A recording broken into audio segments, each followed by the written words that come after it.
You're exes, as I understand. We're on and off for a lot of years. I ain't the most faithful. Do we have a copy of the promissory note? She ripped it up. Oh, you thought she did. She said that was gone. We've been friends for 50 Sure. plus years. I trusted Terry. I thought we had like $10,000. She comes out the bank looking all upset. I'm like, what's wrong with you? She has a bunch of white envelopes with nothing in it. When I go home tonight, I may not have no electric. Plaintiff Tawni Meyer claims her ex is an abusive deadbeat, and she's suing him for $5,000 for an unpaid loan and emotional distress. Defendant Trevair claims his ex destroyed the ring he gave her as collateral and tore up his promissory note.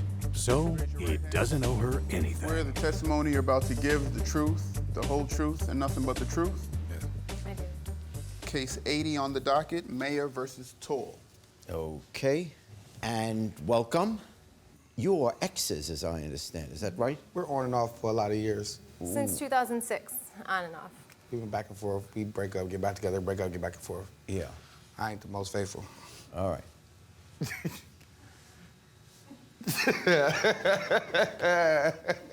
We have here the plaintiff, Ms. Meyer, and you are suing the defendant, Mr. Tall, for $5,000 for an unpaid loan and emotional distress. He never made a payment. I called him over and over and over and over trying to get a payment from him, and he would tell me tomorrow, Friday, next week. It was always a later date. You never made a payment. I got a 1977 Grand Prix. That's my baby, my car.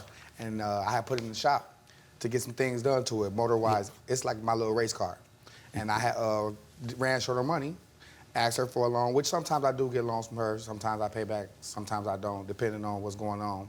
But I had every intention of paying back this time. Of course you had an intention. Right, and How then- did you demonstrate that this time, contrary to other times, you were going to pay back? I gave her collateral and a promise. And Oh, what was the collateral? It was my brother had passed away and he left me some jewelry. And it meant a lot to me. So she knew that if I gave it to her, that I had every intention to get it back from her. And what was that jewelry? It was a ring. I got a picture of it right here if you want to Okay, see. if we could see the picture of the ring. These both pictures, the front and the back of it. Okay, this is the ring of your late brother, and Yeah. you gave it to her as collateral. As collateral. As evidence that you were really going to pay it back. Right. And she could keep the ring Until I you pay it paid back, the debt. Okay. And a very nice ring. And what else? And I wrote a promissory note. Do we have a copy of the promissory note? She ripped it up. Oh, you thought she did. Here, let me take a look. Promissory note. Oh. She got over it. See, that's what the... See, yeah. The plot thickens. She said that was gone. Let me read this here. I, Trevair Tall, owe Tawni Meyer $1,000 plus $1,400 for a loan which is to be paid back weekly no matter what. That's legal language, no matter what. I wrote She that. is to take possession of my debt card until the balance of $2,400 is paid back in full. But she is to give us money to ensure that I can continue to work. She also is to take my 1977 Grand Prix if for any reason I stop paying her. In other words, that's collateral too. All right. Which is to be returned to me after the last payment. Must be paid by September 25th, 2018. All right. So that is, you promised to pay her back. Right. But Okay. Yes? then she broke the ring. Okay. She broke it and dented it and made it look all not, it wasn't even a ring no more. So I had to get it fixed, you know? You broke, okay. You broke the ring? That's not true. It was months later. But he also was telling me, go ahead and break it. You want to break the ring? Go ahead. If that's what you're going to do, go ahead and break it. And I did not break it at first. I continued to try and get a payment. He never gave me a payment. I finally broke the ring. All right. Why did you loan him the money? For the car, the first $1,000 on there, he came to me when he first got the car. He needed something with the engine, whatever. I gave him the money. He never paid it back. Right. He came around a second time and needed something else for the car. It was in the shop again. This time I told him I wasn't doing it because he didn't pay me anything the first time, and that's when he offered up collateral and a promissory note. So Okay. I did it because I know what that ring means to him. I know he loves that car. So I did it, and I trusted him. What did you do after you broke his ring? She ripped up my title. Yeah, I've got the title right here. I ain't seen that since I gave it to her, though. She said that was gone. That was supposed to be ripped up. See, if I knew, that changed my mentality. I thought my collateral was supposed to be gone. Put in my name. You didn't owe pay her, it, so it's first of supposed all, to be in my you name. know you owe her the money. It was a loan. But it was collateral given for the loan, though. Right, and she still has the collateral. But I was Did under you the pay impression her it was back? gone, though. Did you at any time ever say to him that he doesn't have to pay you back? Never. Never.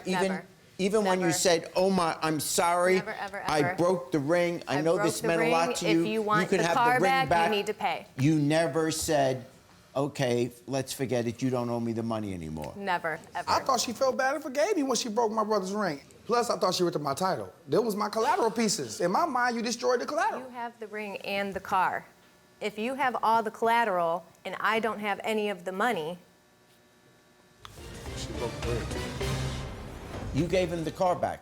no, should he never got get my the car car. from the shop. I just have Oh, the he's title. got the car, Yeah. right? The title, Yeah. right. So And I've the got title is in but- whose name? Another girl. Well, then how is it collateral? It's not even your question. car. It's my car.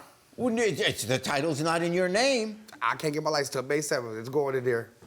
Like, I couldn't put it in my name at the time, and I wouldn't put it in her name. How many women do you have? You mean like on hand right now today? What? What? I'm not married. So you want your $2,400 back? Absolutely. But she be doing different stuff though. Like she post them on Facebook, be happy What? going through it with different people and Whoa, stuff.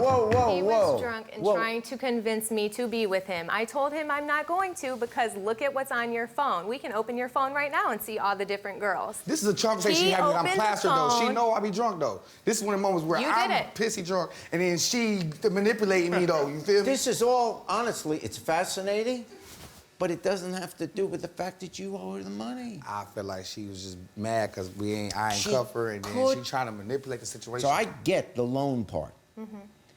You're also suing him for emotional distress. Absolutely. And what is your claim on that? What is the emotional distress? He's a very jealous and possessive person. Now you hear he's got multiple women, and that's just okay. If I take a phone call from somebody, if I say hi to somebody, it's a problem. That's not true. I don't care. It is true. I don't I've got care. I a don't police care. report here from when he put his hands on me. He tried to choke me and hit me in my eye. After she put out 3 of my dreads and those charges was dismissed. I pulled out your dreads You because your can't hand put was your around hands my on a throat. woman. I know. If she's pulling your hair, get a haircut. You can't, you know that. You're right. Okay, so you can't do that. And now, so you brought an action. Yeah. Yeah. Okay, but that's a criminal action which doesn't belong in this court. And when you have brought an action to court, whether the court found him innocent or not, It was dismissed. Okay, it was dismissed. But whatever, that is your chance to ask for damages for what had happened. Okay. You know, this is small claims. That kind of stuff is not a small claim. So Okay. if the court dismissed it, then And it I got dismissed proof, it. they got I dismissed. got it. I'm not going to rule on that. Okay. That's what I'm saying to both of you. Well, there's also the issue of my property damage, the That's things that separate. he's stolen from me. It's in the police report there. He broke my iPhone that day. That was $600. He's stolen my debit card to go across the country and see another girl, buy a plane ticket. What about that? You did that. That was all this old stuff. That was different. You know, she be giving me money sometimes. I just happen to do something different than what she wanted me to do with it that day. I took a Well, phone that's call called from a man. theft. And No, you give it to me. I mean, I didn't go take out your purse. I just you did take it out of my purse. I don't remember I that. took a phone call from a man. I thought everything was fine. It was somebody I hadn't spoken to since high school. It was a 2-minute conversation. I left his house thinking we were fine. The next day I realized my debit card was gone and I checked my bank account and you bought a plane ticket to Arizona. I don't remember that. I do. If you are I don't remember that. filing a claim for specific damage on material things, then I need to see specifically the receipts of that, the report of the damage on that particular item. I mean, need Well, to it's in the police report for the Well- iPhone at least. cell phone. Taken from the victim, value $600. All right. I feel like she just. So mad. here's what I am finding. You are to be granted $2,400 for the unpaid loan and the $600 for the stolen phone. So the result is I am finding for the plaintiff in the amount of $3,000. I'm happy. I feel like they got over me. Broke my ring, I shouldn't have paid you nothing. Plaintiff Vickey Miller claims she loaned her lifelong friend $2,100 to bury her husband, and her friend refuses to pay her back. Defendant Terri Cunningham claims the plaintiff agreed to be paid from the money her late husband left her. But since he left her nothing, she owes nothing. Please raise your right hand. You swear the testimony you're about to give is the truth, the whole truth, and nothing but the truth? Yes. I do. Case number 100 on the docket. Miller versus Cunningham. Welcome to both of you. Thank you. And let me see, we have the plaintiff, Ms. Miller. Yes. You are suing the defendant, Ms. Cunningham, for $2,100 for a loan used, to bury your husband. Yeah. So I'm sorry about that. What's going on here? Terry and I, we've been friends for 50+ years. You've been friends for 50 years? Yes, Wow. plus years. Wow. Her husband passed last year. I told Terry to have her husband cremated because she had the money for the cremation. She said, no, I'm not going to have him cremated. I said, why? Because he don't want to get burned twice. What? So she got upset, You yes. said burn twice. mean Yes, yes. So she didn't have money to bury him. You had Right. money for cremation, No. but not money to bury him, is Right. what you're saying. And you said, Terry, I'll loan you the money. I have a charge card. I will loan you the money, but you have to give me my money back. She said, okay, fine. So we made agreement that she would pay me $200 a month, how much did you loan her? 21 plus. 2,100 plus. Right. $2,100. That's Right. all. So she said, okay. So And she's going to pay you back under the agreement $200 a month? Yes. But she only ended up giving me $200, period. She said she had money in a safe deposit box. So we go down to the bank. We go to the bailiff first because we have to get papers to prove that. So I paid for that. So we go down there. So that you needed papers to prove that she's No, entitled to go? no. That's no. Vicky, tell how it started out. I had insurance policy too. Talk to me. The insurance policy, like, it didn't go through because I didn't have it long enough. And you were thinking that you would get money from that life insurance Right, policy. from the life insurance, then we had money. And it didn't go through because... He died like a month later after I got the policy. Oh, I see. And And what the- about she's saying there was money in a safety deposit box? Okay, in the safe deposit box, What did you think would be in it? I thought we had like $10,000. This is what was in it. And $13. Oh, so you're thinking there's $10,000 in there and I'm going to be able to pay her back for the funeral. Yeah, and Vicky thought the same thing. And this is all that was in there? That's all was in there. Stamps? I believe my friend. You know, like I said, we've been friends for 50+ Sure. years. I trusted Terry. Yeah. Here's the papers showing that I did give her the money. I really thought I I had went money to the in bank. that Okay, so here's my Judge- question. And my insurance. Ma'am, You- stop But the speaking. part Okay, is that, stop Vicky, talking. you thought I had to. Did you hear Ma'am, me? stop it. When I speaking. say stop talking, okay? So here's the deal. Yes. You're both telling the truth. No one's denying that she loaned you the money for the funeral. Right. And you thought that there'd be money. From the policy and from the safety deposit Right, box. and you thought that. And you also thought that she was telling you, and you've been friends for 50 years, Yes. that the money would be, she'd be able to find it and that could be used for it. Yes, and that's when we go to the bank to get the money out the bank. She comes out the bank looking all upset. I'm like, what's wrong with you? She has a bunch of white envelopes with nothing in it and some stamps. I'm like, Terry. Why do you think I failed?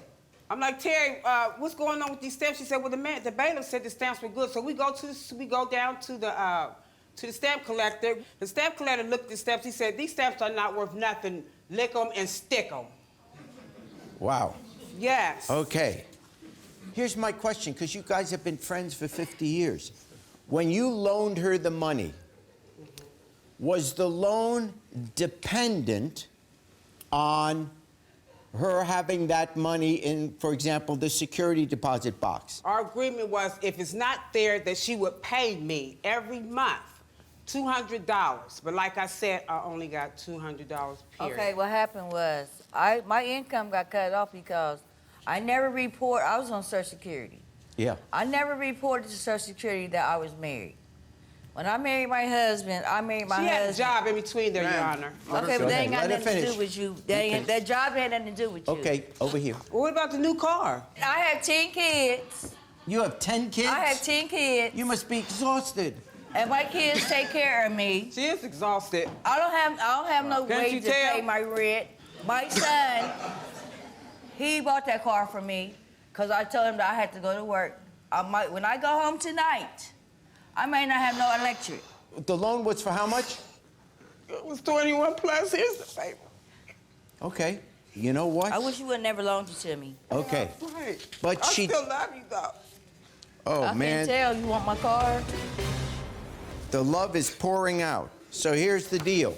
She loaned you the money. You may regret it, but she loaned you the money. Now, because she loaned you the money, it doesn't much matter where you thought the money was coming from. It's like if I borrow money from the bank expects me to pay back. I can't go to the bank and say, well, I thought I was going to get money here, or they're going to say, I don't care where you thought you were going to get the money from. We loaned you the money. You were supposed to pay back. You have to pay back. Now, you, as her best friend, can decide that she's in a real tough position right now if she's going home and there's no electricity. And you know that. So, as a friend, you can work this out. It's easy to say, my best friend, when it really comes to matter is when it's a tough time. Are you willing to bend a little bit to help the other one? I have to say that you're entitled to be paid back, but I am appealing to you as a person, as a human being, when I make that judgment that you turn to her and say, we'll work out when you're able to pay me back. That's what friendship is about. Her husband died, you stepped up, that was really nice, you're entitled to be paid back. Now show how deep that friendship is by helping a woman out that is going home to no electricity. So I fine for the plaintiff in the sum of $2,100. I may not understand that. Thank you, Your Honor. You didn't have to say that about cremator. Terry, I love you. No, You're because still my friend. Regardless, you know, he's gone now, and you're going to always be my friend. We're going to be friends to the end. I love you. Thanks for watching. Now please approach the bench. The way I look at it, you have two options here. Option A, watch more Judge Jerry. Option B, watch more Jerry Springer. The choice is yours. Now get out of my courtroom. You have more clips to watch. And don't forget to subscribe.